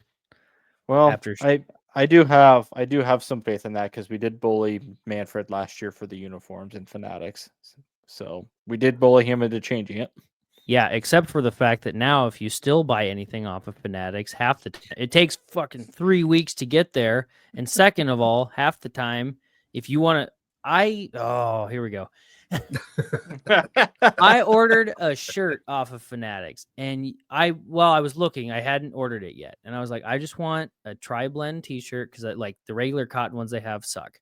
Mm-hmm. And I'm like, I know that, so I know what I want to get. And do you think that finding a tri-blend is easy? Absolutely not. Because I went to the team page on Fanatics and I said, okay, I don't remember who it was for. I'll say it was the Cardinals. Probably was. And I was looking, I'm like, okay, I want a Cardinals t-shirt. So I went to the Cardinals page and then I said, okay, I can't find it right away. And there's no like filter option for it. So I said, I'll search tri-blend. It takes me back to the homepage of Fanatics in general and says, oh, you're looking for a tri-blend shirt for every sport ever? No. That's helpful. No. Filter it down for my team. So then I had to do it again and search for that and then filter down for team and then find another filter that later. I was like, this is ridiculous. Fix the site. Get better. No. Fanatics. Or they won't. They will not, because people anything sports merch is now basically through Fanatics. Like you can find a site that's like, this looks like it's not from Fanatics, but it is. And even like if you buy Fanatics. directly, if you buy like directly from like the merch stand, like at the stadium, like through their website, Fanatics, it's like, whatever, this is stupid. So monopolies are good for everyone. Just remember. Correct. Think of the billionaires. Yeah, think of the poor billionaires. That, my friend, is an oxymoron. If they're a billionaire, I don't think they're poor. Don't say the quiet part out loud. Oh, sorry. Zach, FBI. I see that you have Big Car McLaurin shirt on. That's right. I will keep it brief because if you guys let me go, absolutely no idea what this is. If you guys let me go for too long, I will be here for 3 hours. So I will keep it short. All Nate and I know is Big Car Go Burr. Well, that's not totally true because you guys also know who won the championship the last couple of years. So. Yeah, but he's not winning now. I know that much. No, he's not. And it's exciting. Technically, McLaren is. On both the constructors and the drivers. So, but they're only 4 races in. They have one this weekend. Actually, all aside, like the racing part of it's fun to watch, but people watch Formula One for all the drama that happens outside anyway. Because the rumor that's now going on is that the McLaren second driver is going to take over as first driver because he's the better driver. I don't know where I stand on that yet. That's whatever. But that apparently Max is going to be leaving Red Bull. Like, what? So that's where it gets exciting. That's all totally rumor. That's all totally hearsay. It could happen, though. Anything can happen in freaking racing. It's wild. So if you guys ever want to get into it, let me tell you, it's fun. We have to believe you. I have no validation to back any of it up. Well, this is all stuff that just when I'm browsing through Reddit throughout the night, these are like actual reporters that are saying these things that like, supposedly today Max was offered $300 million, which is like one of the highest contracts to go to a different team. And everybody and their mother last year and the year before would have been like, oh, there's no way he's leaving Red Bull. They're clearly a dominant team. This year, they're not. It's wild. And it's just super funny to like, it's like, if you're just like, I just want to watch the racing, you're missing out on like 80% of Formula One because it's all about what happens off the track. And it's so hilarious. But no, the first 4 races have been good. I don't remember exactly where they're at this weekend, but so that's the update for Formula One. Stay tuned here for it's early in the season, so it's hard to predict. But right now, Lando Norris is favored to win. So big car go burr. And that's probably not even true now that I say that. It could be Oscar. So regardless, McLaren is leading the constructors, which is the team championship, and then they are both 1 and 2 in the drivers championship. So that's the update. But again, it's 4 races. It's gonna be 5 after this weekend. So after this goes out, I'll probably post this on Saturday. So the race won't have happened yet, but regardless, who knows? But there's 24 races in a season, so a long way to go. Bump that up to 82, and you got yourself a real league. Not up to me. 82 races would be a lot. There's so much. Find the Patreon link. Yeah. Well, yeah. Do you want to buy a F1 team? Is that what we would be able? Hold on. We would be able to buy Formula One if we had all the billions that we made from this Patreon link. So we could make. Well, you heard it here, folks. We're buying Formula One. Oh man. No, we got the Jazz. We've got Twins that we're gonna play or buy. We got a Formula One. Not just the team, just Formula One itself. I'm checking because I read somewhere that it was like worth like $3 billion for the whole sport. Oh, that's easy money. Pocket change. It's easy money. Yeah. And then I don't know if that's true. So, take that with a grain of salt. Let's just bump it up and let's say maybe $5 billion, and we'll buy Formula One. See, how we resurrect the Sonics is we buy the Jazz and we move them out of Utah back to Seattle. Then we can resurrect the Supersonics. And then we can invest those monies and get Omaha an NHL team. So then we can just be the owners of a new NHL team instead of just buying one. So then we kind of just have covered all the sports but football. And, football might be the hardest one to try to either buy a team or convince old man or Goodell to let us create a new NFL team, but we'll get there eventually. Once he sees how successful we are with our other franchises in Formula One that we have bought and run successfully. That's right. So because that's a 100% carryover. If you know how to run a business with Formula One, which is racing cars, you 100% know how to run a football team and own it. There's so much carryover on those skills.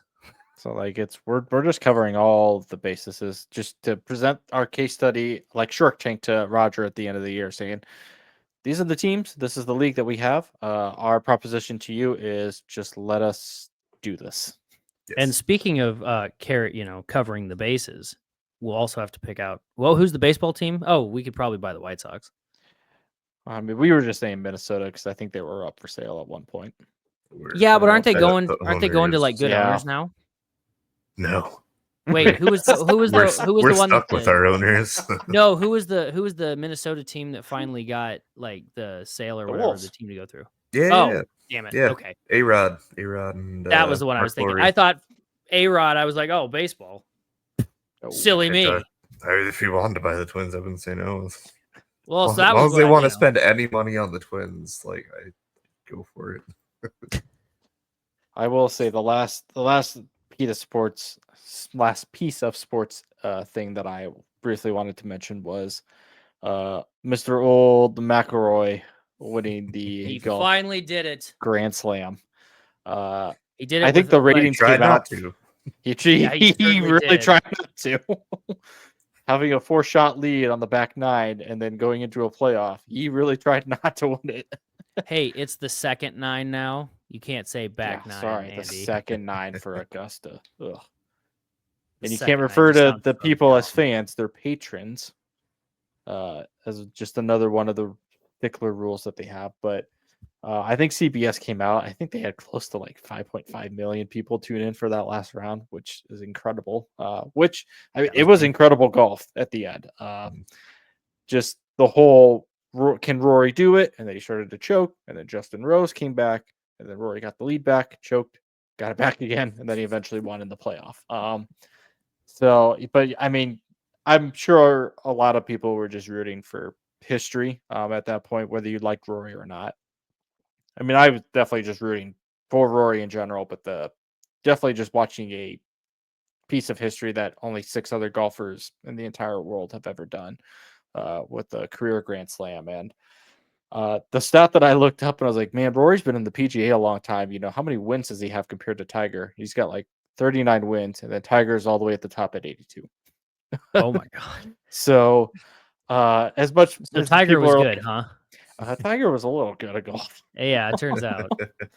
So and everybody's like, oh, is this current generation's Tiger Woods? Yada yada yada. I'm like, you can look at Rory like that, but nobody's touching Tiger's record ever.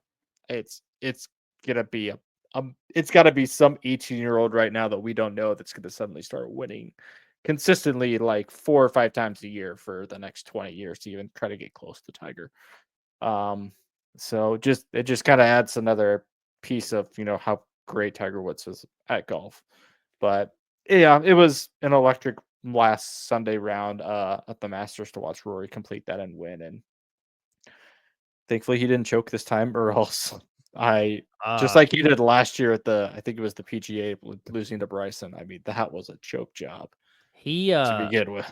Like this is not me being like, oh, I could have made that putt. This I couldn't have. I guarantee you I would have missed it. But that last putt for him to win, like it almost looked like he was gonna miss it too. And I was like, bro. It was going left again. Yeah. And I'm like,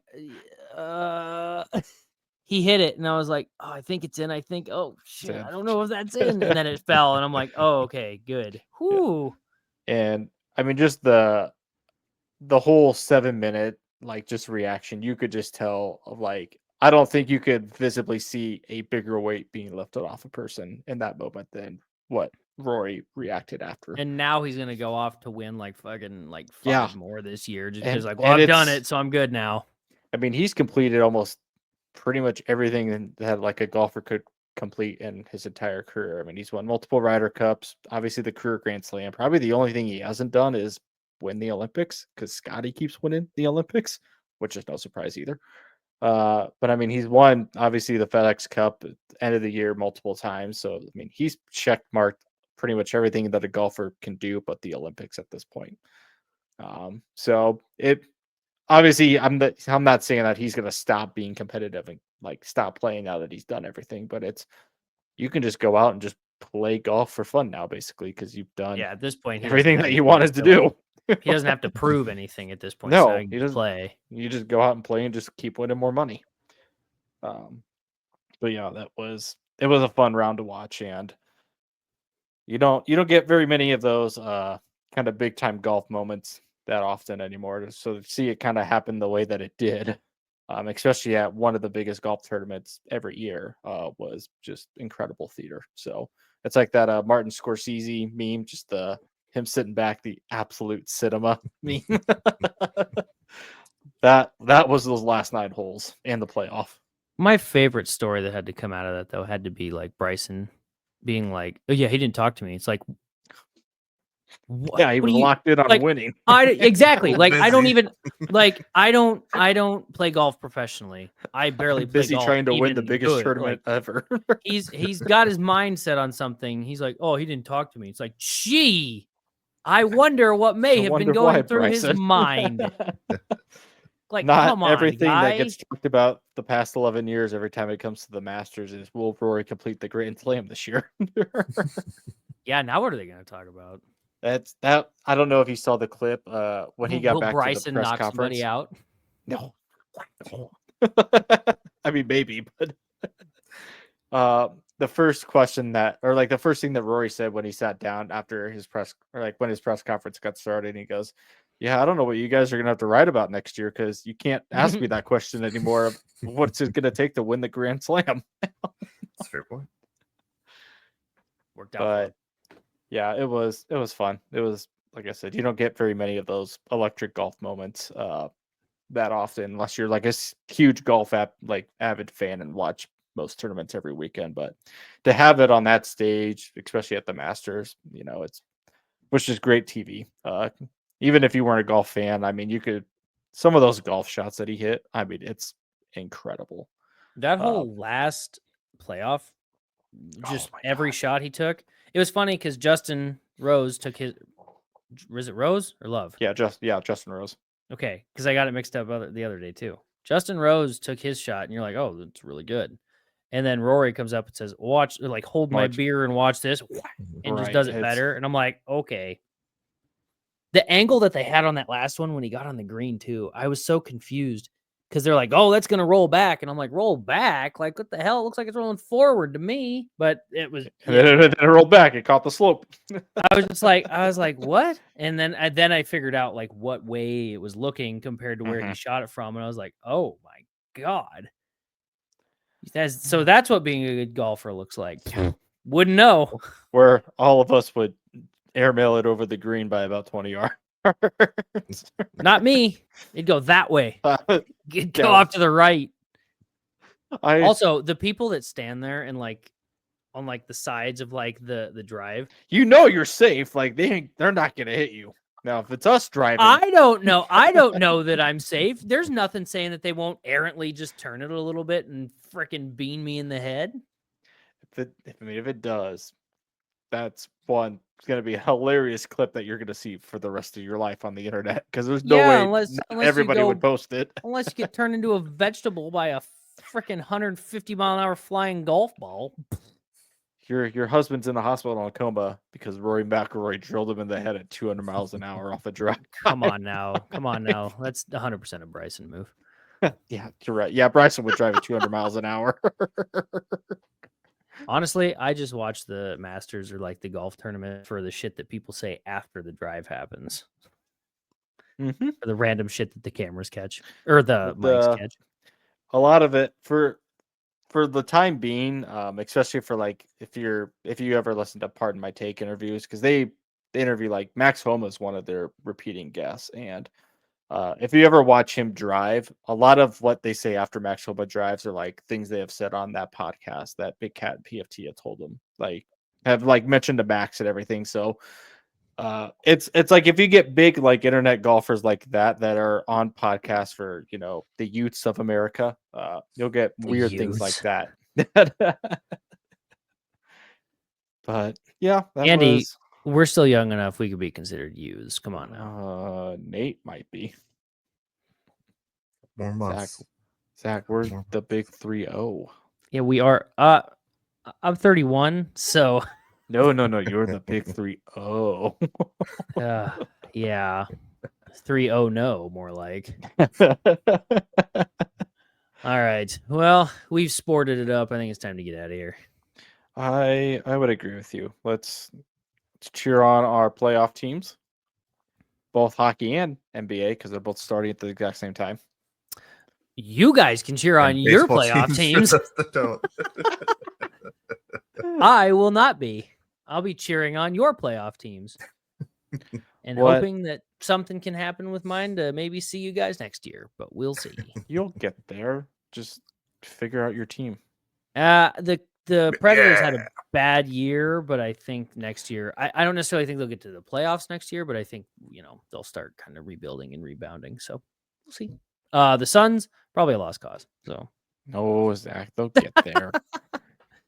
You have Kevin Durant and Bradley Beal. Sounds like Kevin Durant's going away. So, and you have Devin Booker. Yeah, no, that one. If he leaves, then I'm just gonna not be a Suns fan anymore. So, all right. Any last minute thoughts that we didn't get in? No, go Sportsball. I'd say it's good to be back, but the last time we said that, we took off 3 more weeks, so I won't say that. But we'll be back. Yeah, we'll be back. But I will say, that's been Nate. That's been Andy. I've been Zach. This has been the Sportsball Podcast. Thank you for tuning into your #1 source for sports. Don't fact check us, but come back next time because we will bring you sports as much as we can. Thank you. See you next time.